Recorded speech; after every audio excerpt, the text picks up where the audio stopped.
C'est le dimanche des vocations. Et je voudrais tout de suite là dire que habituellement, c'est dans les églises, au cours des messes qui nous célébrons, que nous, d'ailleurs des autres messes aussi d'ailleurs, en temps normal, nous faire la conscientisation par rapport aux vocations. Aujourd'hui, nous voudrais donc justement qu'il nous reste un petit peu aussi, donc, tout en gardant le thème, rester donc dans la réalité qui nous peut vivre ces temps-ci, actuellement. Mais d'abord, je voudrais dire donc vocation, ça veut dire la réponse des hommes et des femmes, des humains, à l'appel de Dieu. C'est-à-dire, Dieu appelle et la réponse des humains, c'est ça la vocation. Et bien sûr, la réponse qui prend toutes sortes de dimensions, toutes sortes de chemins. Mais c'est toujours une réponse à Dieu. Et c'est ça la vocation. Ce que vous voudrez dire, donc voilà, Dieu appelle aujourd'hui.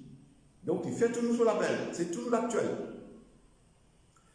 Et là, vous voudrez donc raccrocher avec, allons dire, un titre provocateur. C'est fait exprès, provocateur, pour dire, Dieu appelle, ben Dieu embauche, il appelle et il embauche à le suivre. Et ça, pour faire lien avec ce qu'on peut vivre, Dieu embauche dans un contexte que nous trouvons de plus en plus de personnes qui perdent le travail et qui au chômage. Alors c'est paradoxal. Dieu appelle, nous ne pouvons pas dire, nous reprenons le titre provocateur, Dieu embauche. Et parmi beaucoup de plus en plus de personnes qui au chômage, à nous retenir ça aussi. Alors maintenant, nous regardons le contexte de la parole de Dieu qui nous est adressée aujourd'hui. Dieu appelle et qui nous peut vivre. Alors, pour prendre le premier exemple, ceux qui dans la case, c'est en famille, nous retenir en famille, à suivre la plupart d'entre vous, sauf quelques-uns qui peut-être ne sont pas en famille. Bon, vous présumez que voilà, la plupart d'entre vous, vous êtes en famille, vous êtes regroupés pour cette messe. Dieu appelle en famille. Et c'est aujourd'hui. Et qu'est-ce que vous êtes en train de faire là? De suivre la messe en direct. Est-ce que ça arrive souvent, ça? Que vous êtes en famille, vous suivez la messe en direct.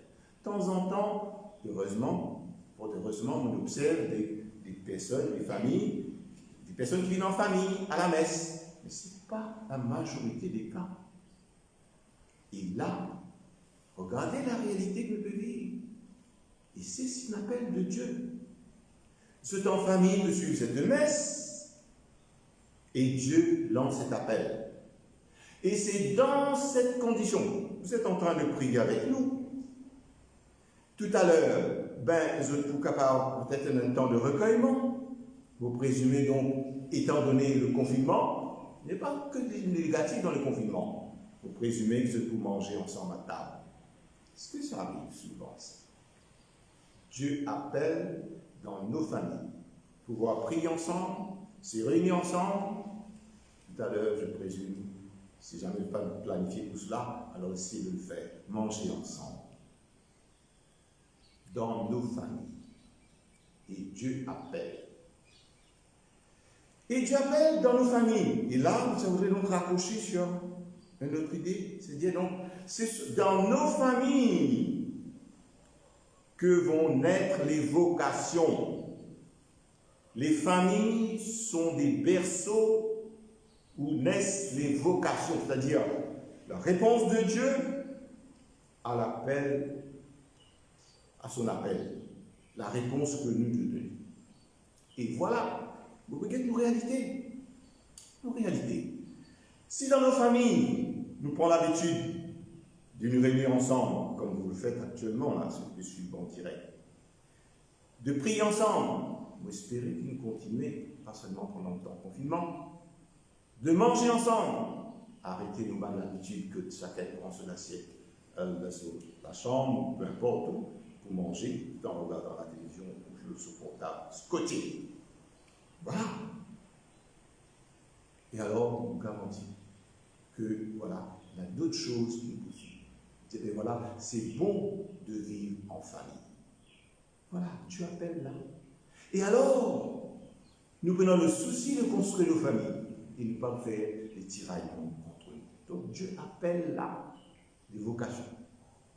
Si dans nos familles, il y a une bonne entente entre papa et maman, entre les enfants et les parents, et bien les enfants pour prendre goût, dire ben oui, voilà, j'aimerais bien moi aussi fonder une famille comme ça, comme la famille où je suis. Et voilà, ce sera sa réponse de cet appel de Dieu qui se peut vivre. Des jeunes qui pensent probablement au mariage, mais s'ils se trouvent des maris déchirés, ils ne vont pas bien du tout à s'engager. Vivre comme ça, comment nos parents, comment dire, les chiens disent ça, non merci. Ah voilà. Donc, si dans nos familles, nous prenons aussi donc le temps et de voir que, et qui nous trouvait dans nos familles, il y a des frères, des sœurs, des parents, papa ou maman, qui sont capables d'engager gratuitement au service des autres. Et se trouvent l'épanouissement dedans. Je trouve le temps pour aller vers les autres. Là, c'est aussi, par exemple, il y a beaucoup de personnes qui demandent d'être écoutées. Nous avons besoin, ne serait-ce que sur la paroisse, des personnes qui allent sur le front. Il y en a, mais pas assez des bras pour écouter la détresse des personnes et puis aussi donc des personnes qui demandent de l'aide. Et il y en a qui font ça actuellement dans la paroisse et ailleurs aussi, d'ailleurs. Et quand on trouve ce dévouement, ben, ça nous donne le goût aux autres jeunes de dire non, ben, moi aussi, peut-être nous capables d'être moi au service des autres. Et c'est comme ça donc ils se trouvaient désengagés, désintéressés au service des autres. Et pourquoi pas, après, penser à un engagement plus profond. Voilà, les vocations dans les familles. Si dans nos familles, nous trouvons des personnes qui profitent du temps de confinement, par exemple, de trouver un temps gratuit pour la prière gratuite, dans le silence. Vous connaissez qu'il y en a qui le font. Et que, voilà, ça apporte une paix au fond de la personne. Et de dire, ben oui, voilà, peut-être que moi, je serais appelé un jour à être religieuse ou religieux, ou prêtre, pourquoi pas? Pourquoi pas? Vous savez, chaque fois nous appelle des appels pathétiques pour dire le clergé vieillisse. C'est vrai, c'est une réalité. Nous, dans 72 ans, combien de temps pour tenir, moi, pas combien. Mais il faudrait qu'il y ait la relève.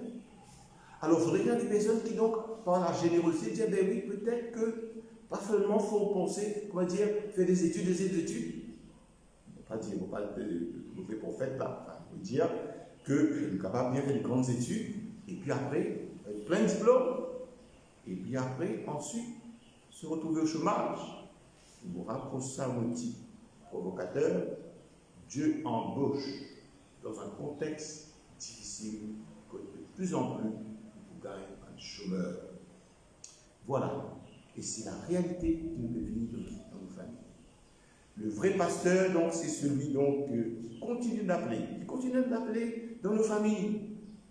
Et comme on me disait tout à l'heure, nos familles sont des berceaux des vocations, à condition, bien sûr, qu'il fait bon de vivre en famille. Ça donne le goût aux jeunes de s'engager, de fonder des familles heureuses, et qui construisent l'avenir. Ça donne goût aux personnes, par exemple, de s'engager gratuitement. Alors, nous avons des laïcs engagés et qui se donnent à fond au service des autres et qui trouvent notre épanouissement dedans. Ou bien capables d'autres qui, voilà, qui allaient un peu plus loin, peuvent se donner comme religieux, religieuses, ou prêtres. Alors ce matin, nous vous prions bien pour nos familles. Ce vrai pasteur, il veut rassembler il dit dedans à un moment donné, les brebis écoutent ma voix. Voilà. Ils écoutent ma voix. Eh bien, là où vous êtes, là, ils sont écoutés. Mais c'est sa voix qui peut résonner là dans vos familles. Vous êtes tous sur cette messe. Eh bien, c'est sa voix qui s'adresse à vous là, jeunes, enfants, adultes, pour dire voilà, quelle va être ta réponse.